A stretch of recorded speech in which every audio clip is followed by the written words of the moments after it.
Hello students, तो कैसे हैं। चलिए आज हम लेकर आए हैं हिंदी की इम्पॉर्टेंट सीरीज जो कल ही पेपर है 16 फरवरी को। बहुत ही इम्पॉर्टेंट बहुविकल्पी सीरीज हिंदी यूपी बोर्ड के लिए बहुत ही खासकर महत्वपूर्ण होने वाली ये सीरीज है।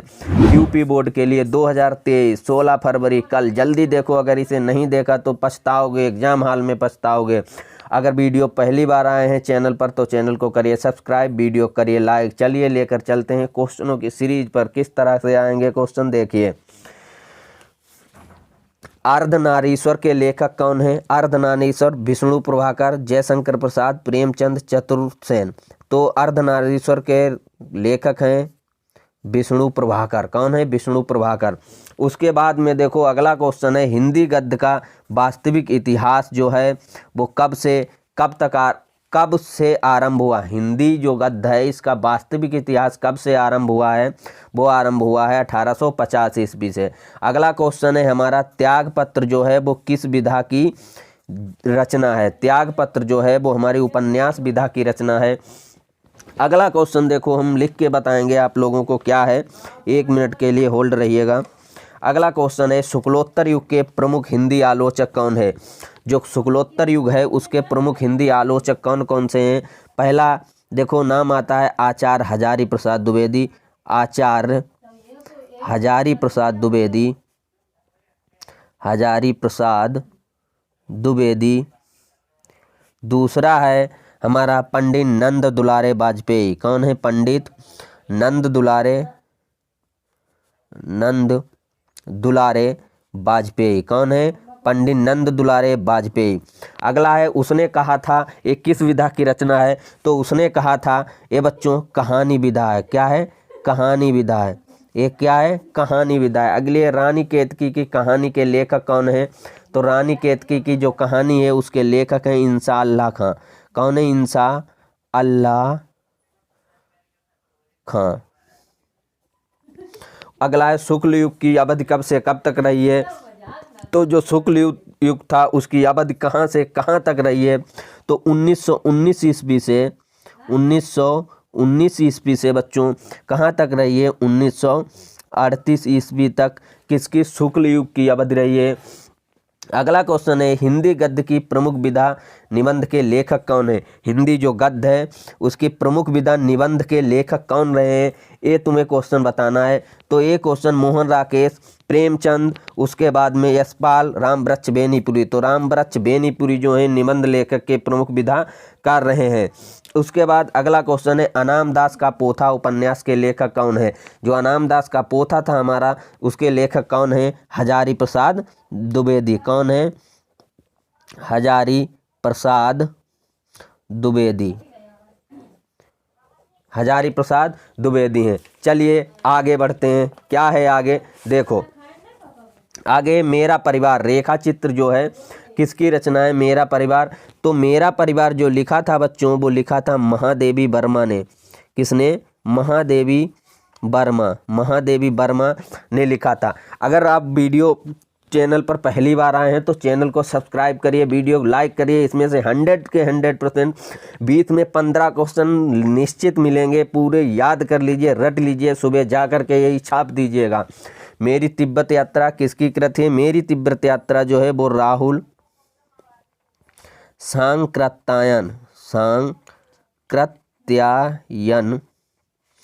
की रचना या कृति है। किसकी है? राहुल सांकृत्यायन की है। अगला है क्या लिखूं किस विधा की रचना है। जो क्वेश्चन नंबर हमारा 12 है क्या लिखूं एक निबंध है। क्या है? निबंध है। तो ये किसकी रचना होगी? निबंध विधा की। अगला है गुनाहों के देवता उपन्यास के लेखक कौन है। गुनाहों के देवता जो हैं उपन्यास के लेखक हैं धर्मवीर भारती। कौन है? धर्मवीर भारती। एक कौन लेखक हैं? गुनाहों के देवता के लेखक हैं। उपन्यास है जो गुनाहों, ये भी पूछा जा सकता है गुनाहों के देवता किस विधा की रचना है। तो उपन्यास विधा की रचना हो जाएगी। अगला है गबन जो है उपन्यास किसका है। ये तो सबको पता होगा। गबन जो है वो मुंशी प्रेमचंद का है। किसका है? प्रेमचंद, मुंशी प्रेमचंद। अगला क्वेश्चन है रंगभूमि उपन्यास है। रंगभूमि किसका उपन्यास है। ये भी किसका है? प्रेमचंद का। चंद। गोदान, गबन, रंगभूमि ये सब प्रेमचंद के हैं। अगला है आकाशदीप और ममता। जो आकाशदीप और ममता कृति है इस किसकी है? आकाशदीप और ममता जो कृति है वो हमारी जयशंकर प्रसाद की है। किसकी है? जयशंकर प्रसाद की है। प्रसाद की। कोई भी वीडियो की स्किप मत करिएगा, आराम से देखिएगा। हास्य रस का स्थायी भाव क्या होता है? तो हास्य रस यानी हास, जहाँ पर हमें क्या प्रतीत हो? हंसी लगे, या जिस ऐसा कोई दोहा या एग्जाम्पल जिसमें हमें हंसी महसूस हो, वो हास्य रस की कृति होती है। जैसे अगला क्वेश्चन क्या है? प्रति सुनी की क्या है अगला क्वेश्चन? प्रति सुनी उकसई अकुसाई देख दशा हरगिन मुस्काई। यहाँ पर मुस्काने की बात हो रही है, यानी मुस्काने की बात हो रही है, तो कौन सा रस होगा? हास्य रस। कौन सा रस होगा? हास्य रस होगा। ठीक, देखिए अगला क्वेश्चन, क्वेश्चन नंबर हमारा 19। शोक किस रस का स्थायी भाव है? अब बात आती है शोक जो है वो किस रस का शोक जो है हमारा वो करुण रस, यानी किसका? शोक किसका स्थायी भाव है? तो करुण रस का है। किसका है? करुण रस का स्थायी भाव है। अगला करुण रस का स्थायी भाव क्या है? ये भी पूछा जा सकता है को क्या है? शोक जो है करुण रस का स्थायी भाव है। अगला है जिस वस्तु की समानता बताई जाती है उसे क्या कहते हैं? तो जिस वस्तु की समानता बताई जाती है उसे उपमेय कहते हैं। क्या? उपमेय कहते हैं। अगला है जिस वस्तु से तुलना की जाती है उसे क्या कहते हैं? तो उसे बच्चों उपमान कहते हैं। क्या कहते हैं? उपमान कहते हैं। अगला है पीपर पात सरिस मंडोला किस अलंकार का उदाहरण है? जो पीपर पात सरिस मंडोला है वो हमारा किस अलंकार का उदाहरण है? ये तुमसे क्वेश्चन पूछा गया। अगला है उपमा अलंकार के कितने अंग होते हैं? तो उपमा अलंकार, पहले इसे देखो, पीपर पात सरिस मंडोला किस अलंकार का उदाहरण है? तो ये है उपमा अलंकार का। किसका? उपमा अलंकार का उदाहरण है। अगला है उपमा अलंकार के कुल कितने अंग होते हैं? तो 4 अंग होते हैं। ये निश्चित क्वेश्चन बहुत इंपॉर्टेंट है।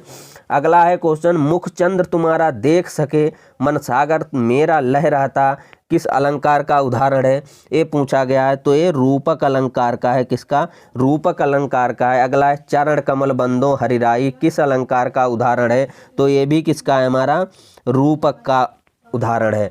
अगला क्वेश्चन है सोहत ओढ़े पीठ पतु श्याम सलोने गात मनो नील मन सेल पर आता प्रियो प्रभात। एक किस अलंकार का उदाहरण है? ये उत्प्रेक्षा। किसका? उत्प्रेक्षा अलंकार का उदाहरण है। अलंकार। अब उत्प्रेक्षा अलंकार की पहचान क्या होती है? देखो बच्चों, मनु मानव जनु जानो ये सब जिसमें शब्द लगे हों वो उत्प्रेक्षा अलंकार होगा। अगला क्वेश्चन देखते हैं दोहा का उल्टा क्या होता है? अब बात आती है जो दोहा होता है उसका हमें उल्टा पता करना है, तो उसका उल्टा जो होता है वो सोरठा होता है। दोहा का उल्टा सोरठा होता है। ठीक, अगला है जिसके प्रथम और तृतीय पद में 11-11 मात्राएं होती हैं वो हमारा क्या कहलाता है? यानी जिसके पहले और तीसरे चरण में 11-11 मात्राएं होंगी वो सोरठा कहलाएगा। क्या? सोरठा कहलाएगा। जिसके प्रथम और तृतीय चरण में 13-13 मात्राएं होती हैं वो दोहा कहलाता है हमारा। अगला है दोहा के दूसरे और चौथे चरण में कितनी मात्राएं होती हैं? तो 11 मात्राएं होती हैं दूसरे चौथे में। अगला है सममात्रिक छंद कौन सा है? तो सममात्रिक छंद रोला जो है वो हमारा सममात्रिक छंद है। जिसके प्रत्येक चरण में 24 मात्राएं होती हैं वो कहलाता है, वो क्या कहलाता है? रोला। यानी प्रत्येक चरण में सम में 24 मात्राएं हैं तो रोला कहलाएगा।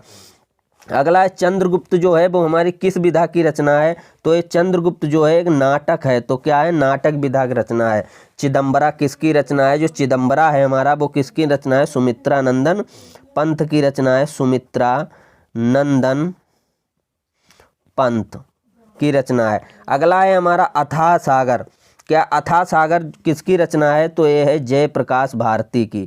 किसकी? जयप्रकाश भारती की रचना है। उसके बाद रात और दिन का समास, रात दिन का समास विग्रह क्या होगा? तो रात दिन का समास विग्रह होगा रात और दिन।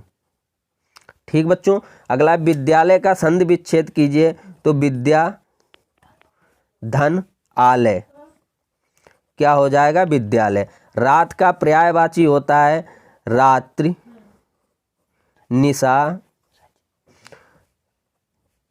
आदि, ये सब किसकी पर्यायवाची होती हैं? रात की। तो पर्यायवाची भी देख के जाना है। निर्वेद जो है किस रस का स्थायी भाव? निर्वेद जो है हमारा वो शांत रस का स्थायी भाव है। तो बहुत ही ये इंपॉर्टेंट क्वेश्चन थे परीक्षा की दृष्टि से। तो चैनल को करिएगा सब्सक्राइब कर लीजिएगा। इसी तरह के हर सब्जेक्ट के वीडियो आप लोगों को मिल